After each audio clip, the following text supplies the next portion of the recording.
Hi, I'm Dr. Marc, and I'm a voice teacher and stage director. Whether you're a professional pop or rock star that's wanting to take your performance to a next level, or you're just interested in making your car singing or shower singing easier and more comfortable and fun, I can help you get there. I'll start doing that today by reacting to and teaching you singing and performing tips that we can learn from the top performers around the world.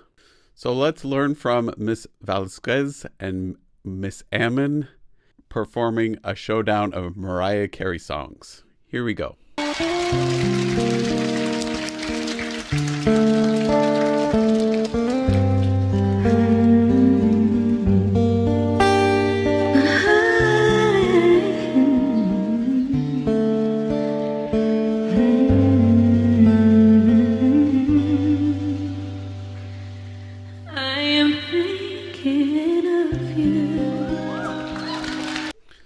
So, soft palates collapsed, breath is under-energized, placement's falling back. Consequently, the pitch is kind of suffering here at the beginning.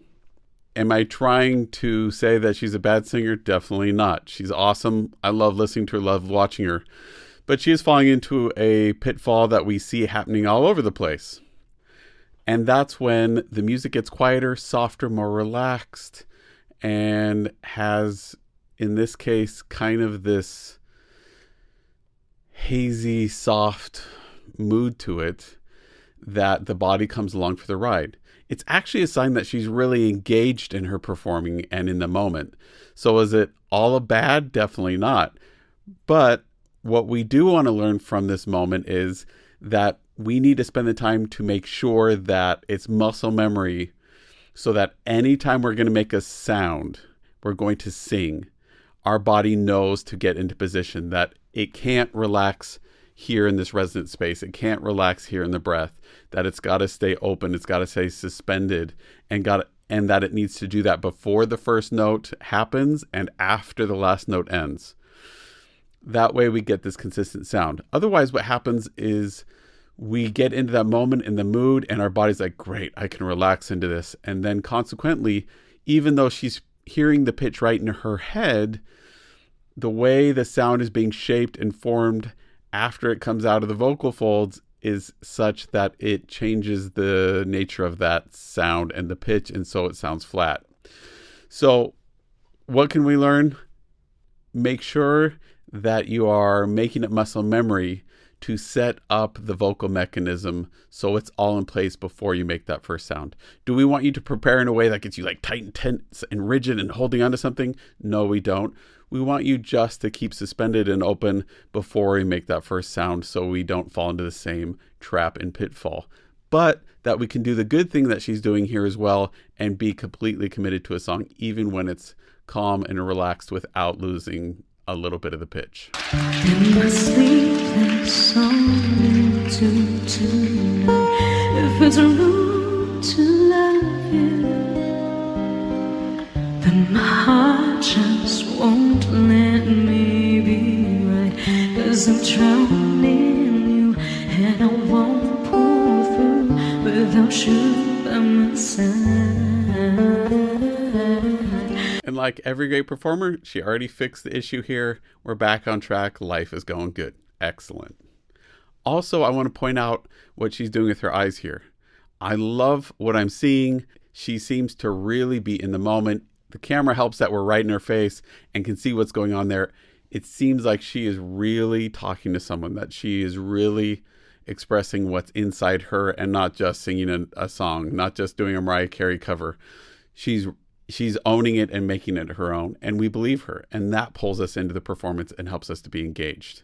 Again, those eyes and making sure that they're believable, that they're committed, and that they're really seeing the imaginary world that this song lives in is huge. It's probably the most important thing you can do performing wise. I give my all to hide just one night with you.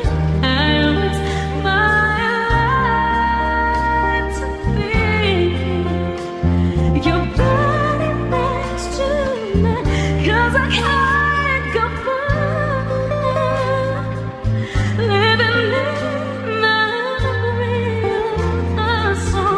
Okay, so she's going back and forth between a more aspirate sound in the higher notes and on the bottom being more on the glottal side of onset and those vocal folds being a little more pressurized.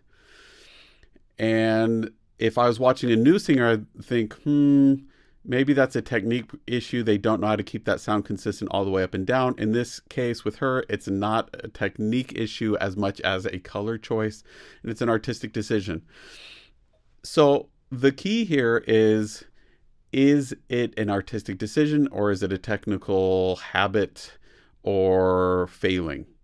If it's a technical habit and failing, it's something you need to address. If it's a color choice, then as long as it fits the mood, the song, the style, and it's not vocally damaging, awesome. Use it. Do it.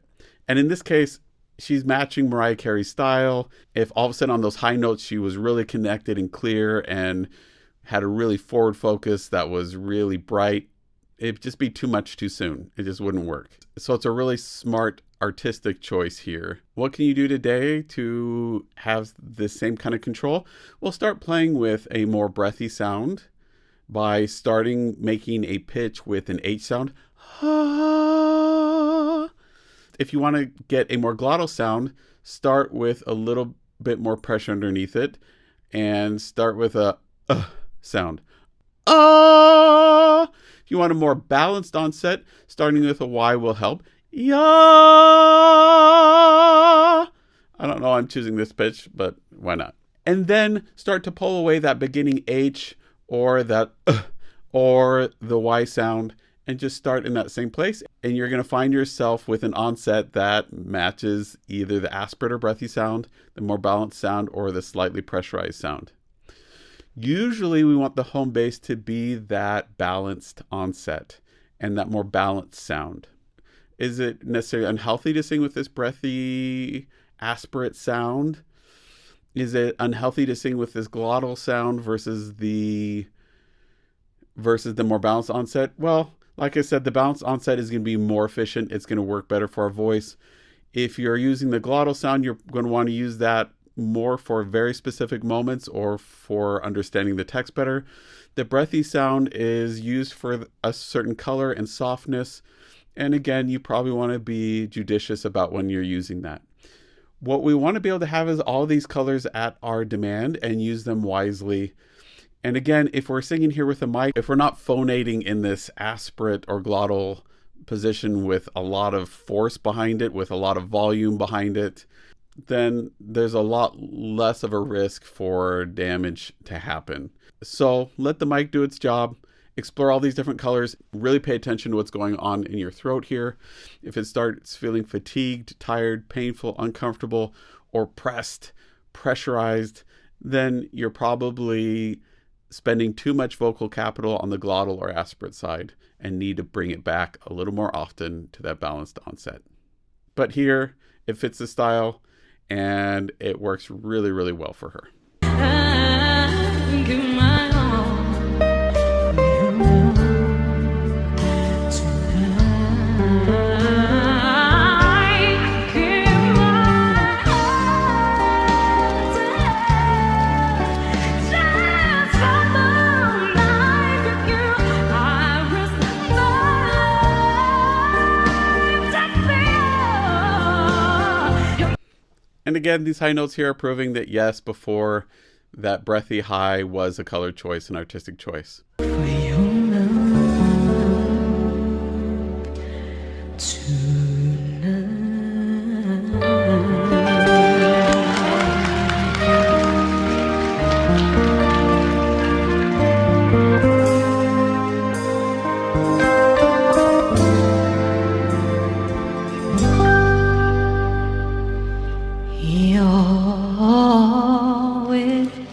So here, she's creating kind of an O shape here in the back behind these back molars and the oropharynx. That's creating this kind of warmer, softer sound that has richness but not the bright forward ping to it that we get a little later on. How do we get that sound without it sounding swallowed and back? Because she still does keep that placement forward here. Well, imagine that you are saying that O vowel and back, O, but you're keeping this zygomatic lift here a little bit higher. It's the kind of lift we have here in the sinuses and these cheek muscles here above our top lip that we get like when we're smelling tasty food or a really good smelling flower. See that lift in there? If we keep that in there with that then it's still going to keep it forward, and it's still going to sound consistent with the rest of her voice when she does switch over to a little bit more bright vowel emplacement, and it doesn't sound swallowed. So give it a try, see what you think. So say oh like you're surprised or like you're smelling some really tasty food. Oh, right? Still stays nice and forward, but isn't that same buzzy forward sinus place. It has some more height and warmth and is a little bit softer of a sound.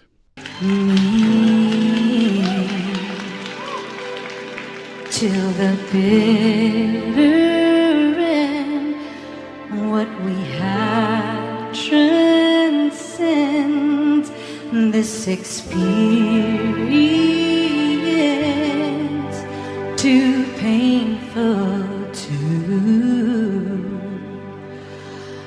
Lesson we can learn here: we don't always have to sing full out, especially if we're with a mic. Let it do all the work we can possibly let it do, and let us focus on producing an easy, comfortable sound, and then shaping the colors to the mood of the music and the text. Love it. Talk about,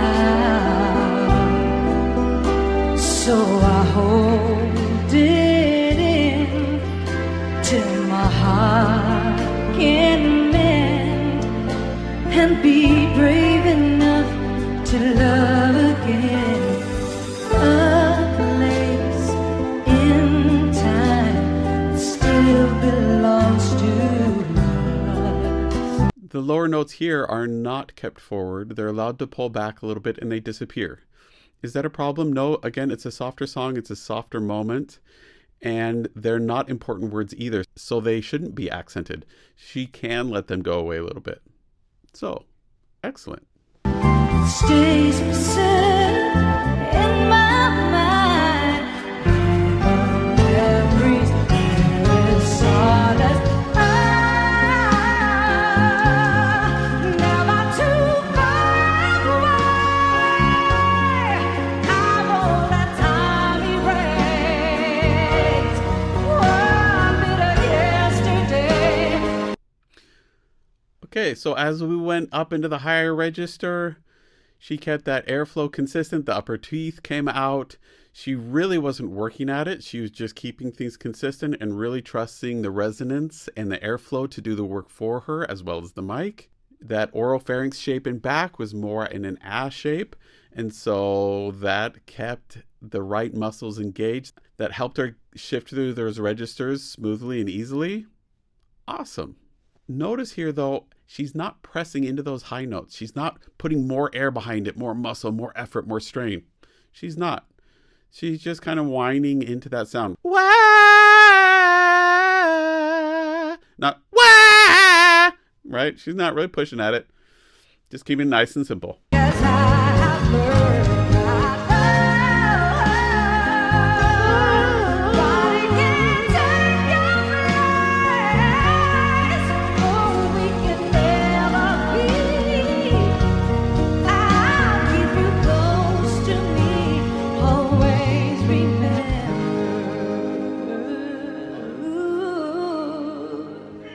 Is that rasp a sign of fatigue or an artistic choice?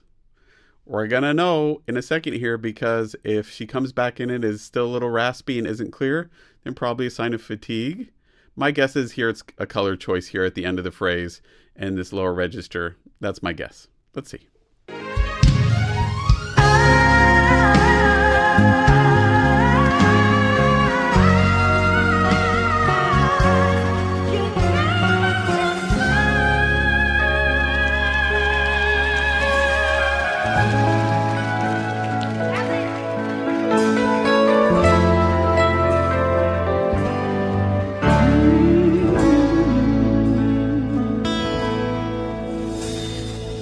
notice here how in this last high note at the end, the front of her mouth was not super wide open like we see a lot of time and expect. It was just easy, just speech-like.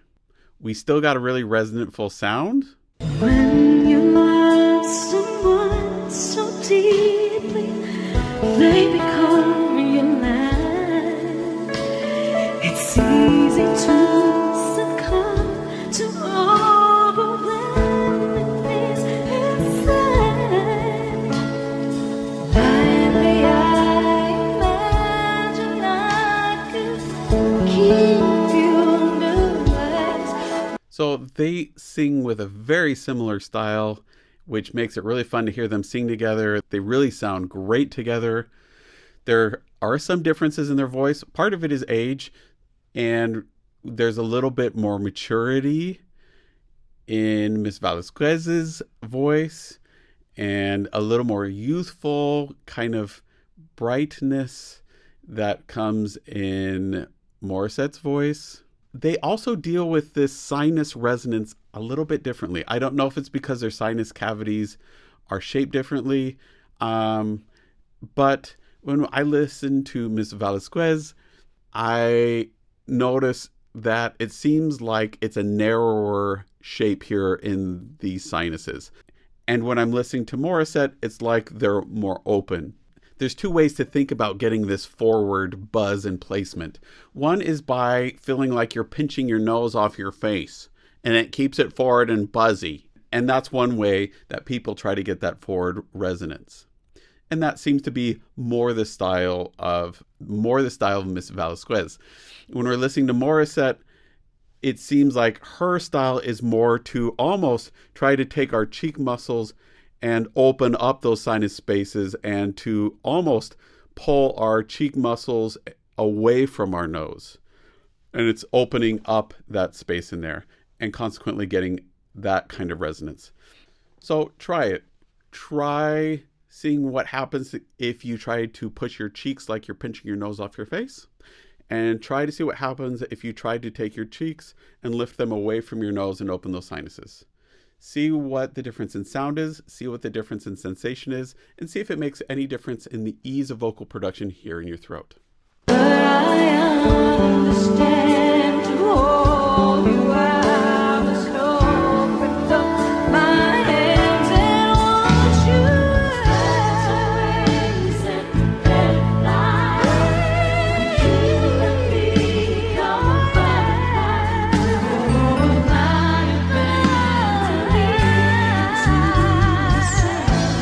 Are the background singers here helping or hurting? To me, they're hurting. They're hurting because, unfortunately, they were placed off to the side and in front of the actual soloist. So they couldn't engage with them in the way that background singers are supposed to. Meaning they're supposed to not take attention and steal attention away from the soloist. They're supposed to support them. And it's really hard to support someone if you can't look at them and can't react and respond to them. So that puts these background singers in a really awkward position.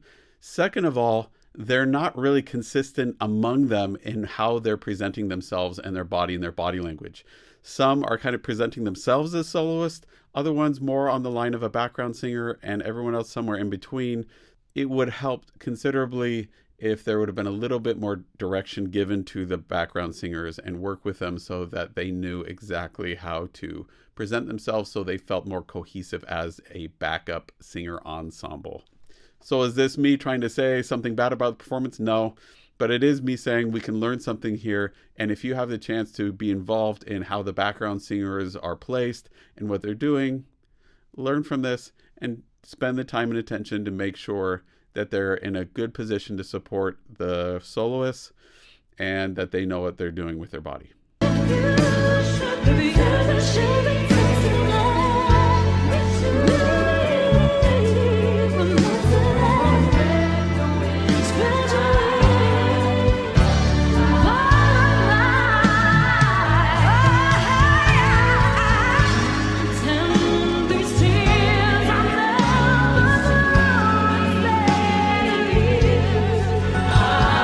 If you had to choose a background singer, though, to match everyone else to, which one would it be? I'm not really sure, because they're all functioning in such different ways. The majority of them are kind of functioning like soloists. They kind of feel like a sideshow, like a group of soloists off to the side that are a different event from the main attraction. So I'm not sure I'd choose any of them. Not that they were bad, but it just isn't the right situation, isn't the right feel.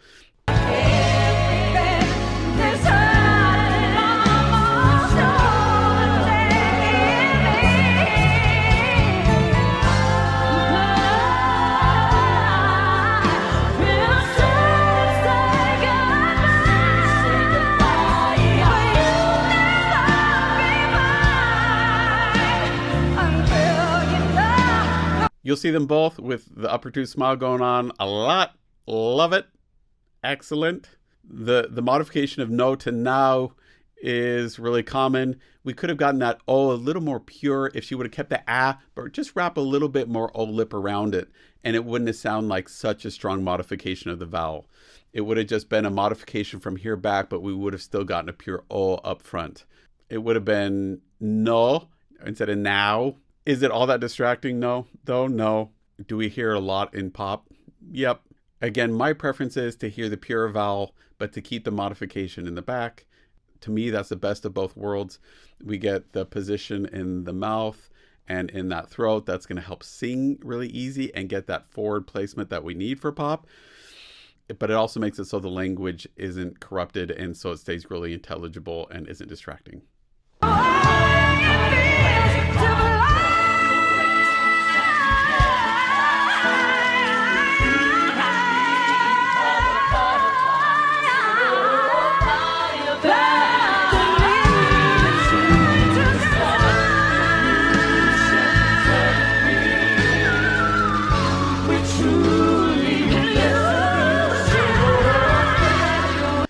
Love how connected they are with each other and how they're looking at each other, they're interacting, they're involved. It's so important when you're singing on stage with other people to stay connected with them, whether that's through touch, whether that's through looking at each other. With a mic, it's a lot easier to look at each other directly on a stage so that you're each looking to the side of the stage because we can still hear the sound. It's a problem if you stay there too long because it excludes the audience, but for these moments, it just is really nice. They're connecting with each other, then they come right back out and include us again. And there's the physical contact too that they share, and that's also really nice. It makes it feel intimate. It makes it feel like they're friends and they're working together. It's just really nice. If you don't do that, then it starts feeling too formal. It feels stilted. It doesn't feel believable. These two people on stage start appearing antagonistic towards each other. So this is lovely. This is really, really great. The key here is to find whatever way you can to connect with the other singers on stage and include the audience in that conversation, making sure that the audience can always hear the sound. So that makes a big difference if you don't have a mic versus if you do. Again, the key is to connect with the people you're singing with and keep the audience included in that conversation. Spread your wings and fly, butterfly.